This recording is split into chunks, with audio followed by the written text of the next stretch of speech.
Hi, and welcome to your summit. Your wait is over, postmenopausal women scaling back, where we have conversations with several experts offering you empowering and practical things that you can do to help to shed those excess pounds that you don't want. That's why you're here looking at these series of interviews. I'm your host, Jean Natray, weight loss expert, and I'm here today with hormonal expert, Angie Spuzak, and she is a holistic nutritional consultant and a personal chef. And she helps women to feel better by balancing their hormones, and part of that feeling better is losing weight. So welcome, Angie. Hi, thanks for being here. Hi, thank you for having me. Of course, my pleasure. And I know that you came from Poland, so why don't you tell us a little bit about that and what you experienced when you came over here to the U.S. Mm-hmm. So I came from Poland like 17 years ago, and it was a different world experience. But I want to talk more like experience I had with the food. So when I was a child, I grew up. I was growing up during the communism, so the food was kind of scarce. And we were actually every single person in my country had a food stamps. It wasn't that we were like so poor or something, but everybody had the food stamps, and everybody had the same amount of stuff, and everybody got the same amount of food. But I was blessed enough that I had a family that they had a farm, so we were always getting a lot of fresh food from the farm. And another thing, we had like a huge tradition, especially during the summer. We were, going to the forest and picking up mushrooms, and because we didn't have mushroom farms, or the same with blueberries. We didn't have blueberry farms like we had later on and here. So that was like a big event because it was the summer. Then we were out of school, and we were just like, okay, let's go to the forest, pick up blueberries, get the mushrooms, and get this and that, and pine nuts, and hazelnuts. So that was a lot of fun. And my family was very, very food oriented. I had a couple chefs in my family, so we were always cooking. So entire summer we were cooking for the winter. We were preparing for the winter. We were pickling. We were making sauerkraut. We were making like fruit compotes. We pickled everything. Even tomatoes and apricots, and so we were making jams. We were making, like, my favorite one was the peach jam, but we also made like a lot of, I can't even now describe everything, but it was a busy summer to get ready for the winter because we didn't have really fresh food during the winter. So, and my experience coming up here when I went my first time when I went to the store with my girlfriend, and she said, so this is the bread and this is that, and I'm like, oh, what is this? This is not bread. It's so soft and spongy, and it's like expiration date is like in a year. I'm like, this is not a fresh bread.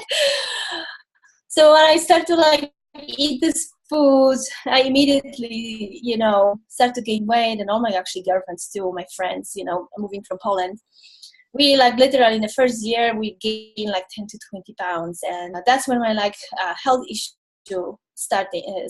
And, I was constantly fatigued. I didn't feel good. My weight didn't feel good because I never even had 10 pounds, more during my lifetime. And so, yeah, it was a very bizarre experience. So, but I didn't realize, and I didn't know that the food wasn't organic, or, it was so highly processed.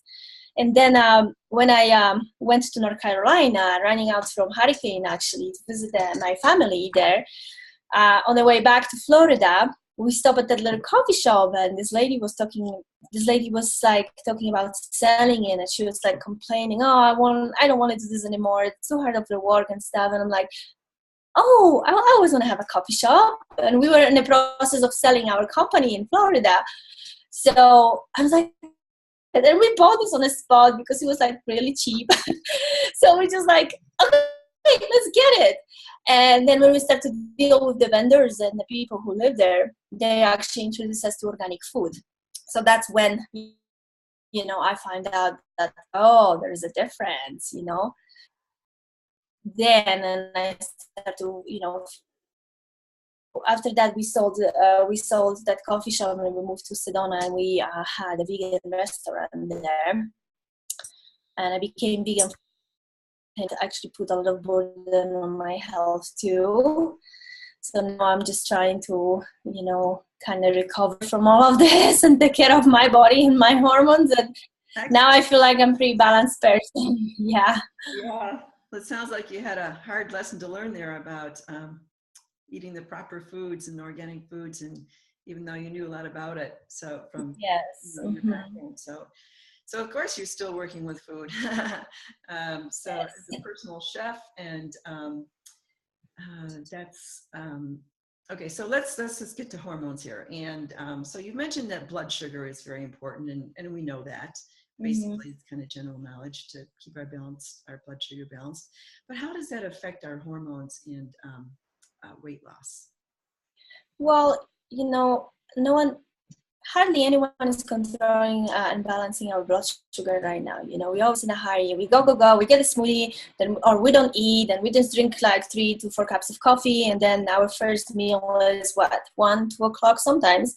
I know a lot of people who actually do that. Wow. But, we need to control our blood sugar. We need to control our insulin, because if we don't control our insulin, the blood is going to be stored as fat. And then there's nothing else you can do. It's just the less you eat and the more you stress, the more fat you gain. So this is one of the very important hormones to really pay special attention to it, and the way how we can control our blood sugar, especially for women. I find out that it's very important to have a breakfast like 1 hour within the awakening, and you should have protein, fat, and fiber. And what I mean, like protein, have a couple eggs, or have like a piece of chicken, like 3 ounces, not much. Then have some fat, like half an avocado. Most of the time I eat half of avocado. That will help you. The protein and fat will actually help you to keep you full, so you don't have to eat for a long time. So when I eat my breakfast, for example, at 8 o'clock, if I have everything on my plate, including fiber, like complex carbohydrates, like parsnip or some celery root mash, and then I add some dark leafy green vegetables, then I don't really have to eat for 5 hours. And before that, I was just like pounding on smoothies, which I'm not against the smoothies. If people like it and they feel like, they don't have time, they have to eat something.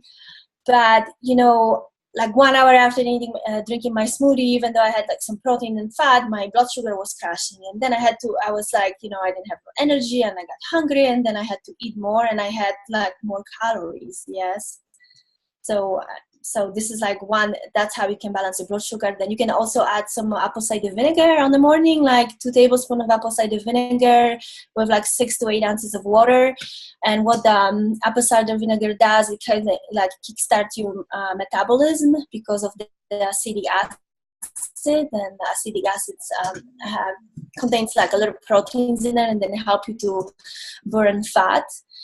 And then those are, I would say, those are like the most important thing for balancing blood sugar. Yes, I've heard that a lot about apple cider vinegar, and I use it myself first thing in the morning. And it's great for digestion, yes. And as we age, our hydrochloric acids diminish. So this is amazing, because if you don't have enough hydrochloric acid, you can digest your protein properly. Right. So that's But it's important, isn't it, to get the apple cider vinegar with the life in it, with the enzymes, and what is it that's in there? Yeah, it's a mother. It's kind of like, when you drink kombucha, you see that bacteria on it. So this is like the mother. Well, and again, it's the mother starter, pretty much. Yeah. Yeah. Uh-huh. And it's under process, so that's the other thing. We don't want to never eat processed. And it always has to be raw. Yeah. It has to be raw and organic, not heated. Right. So it just has to be. Mm-hmm. Yeah, absolutely. So, speaking of digestion, I know that you think that it's very important to take care of our gut health. So why don't you talk to us about that, Angie?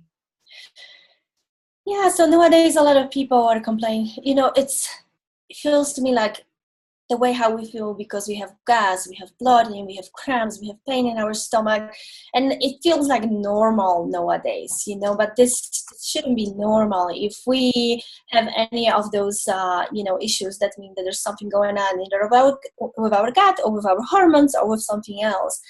So I think the first thing to take care of, like when I work with people, I always start with the gut, and I really want them to, I always ask them to do some sort of elimination diet, depends, what people can do. And that will actually really.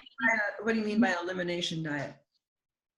So we pretty much eliminating all the allergenic food, like for example, like gluten, like dairy, the soy, peanuts, nuts, and seeds, and those are like the main culprits, and citrus also. And then so we're staying on this for like 3 weeks, and then after 3 weeks we reintroduce the food every third day, and we kind of observe what is happening, and if this food gives us actually any digestive upset, if it gives us any gas and bloating.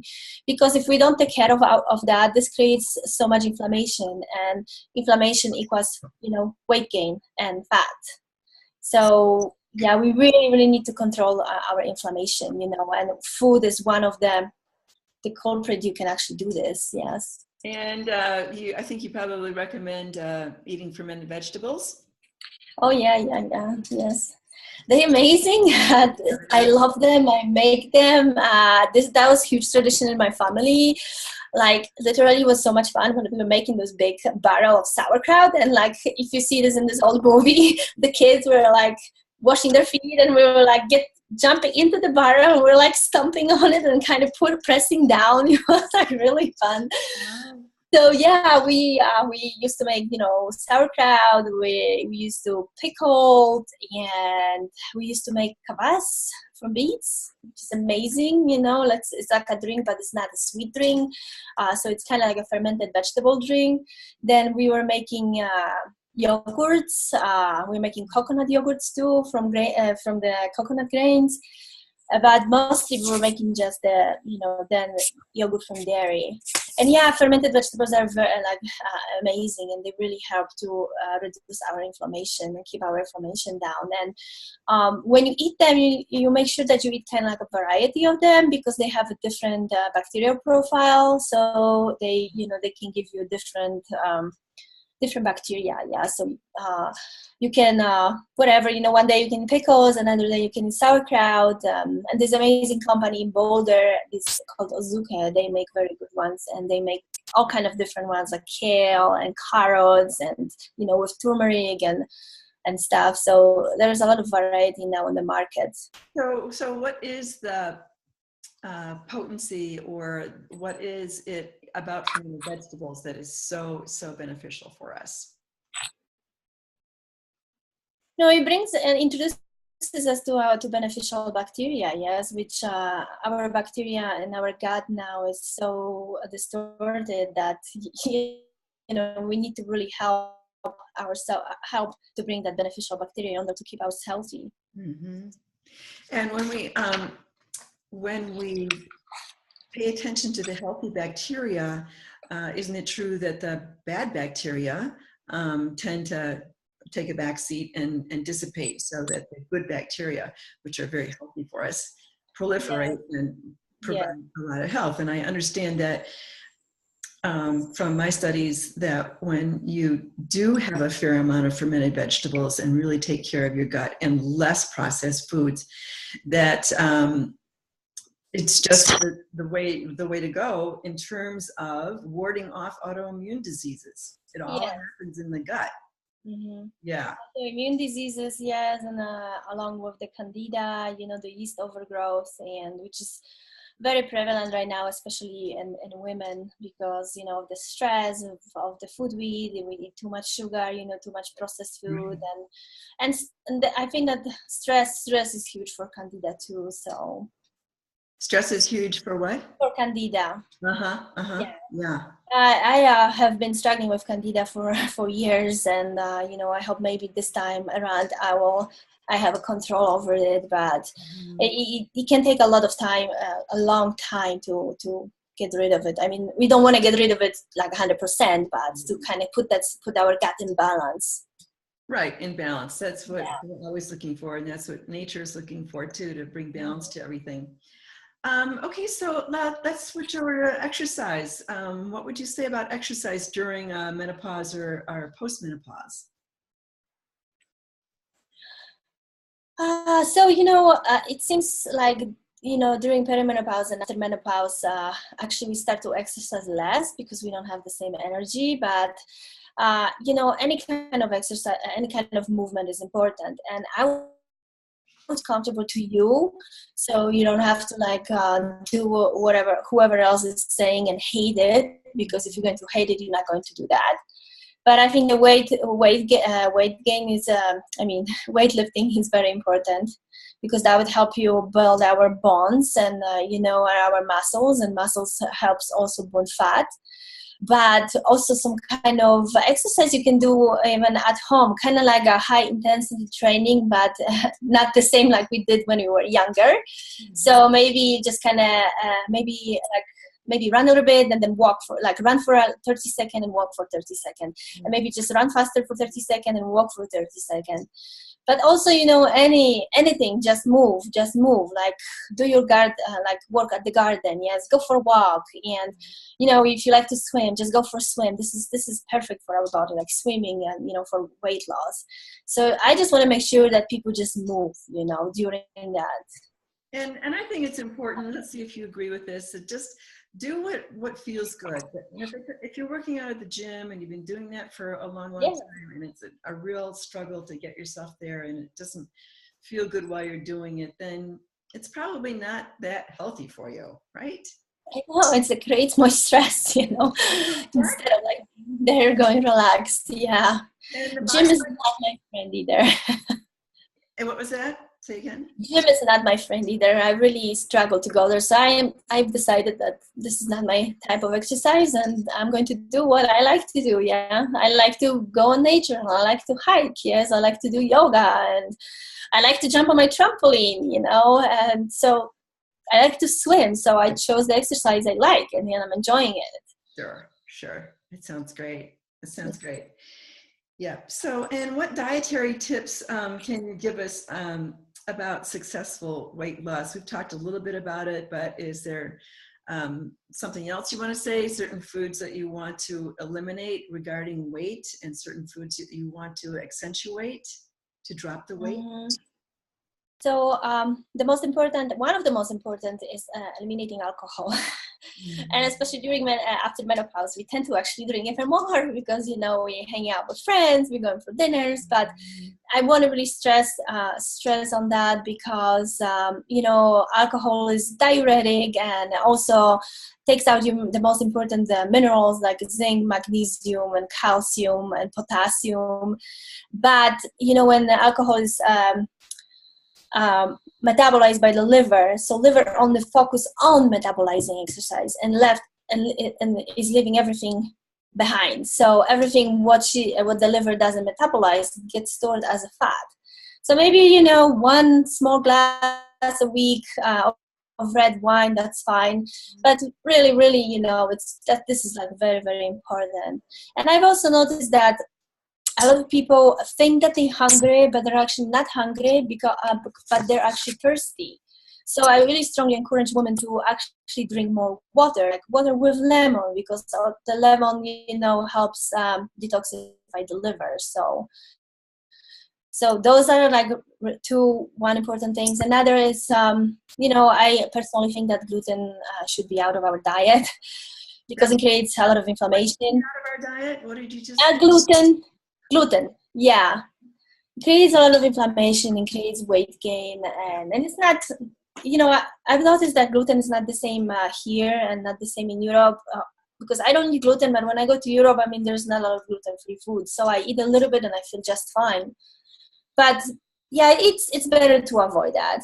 Right. And like I mentioned before, eat breakfast and have like all the food on a plate.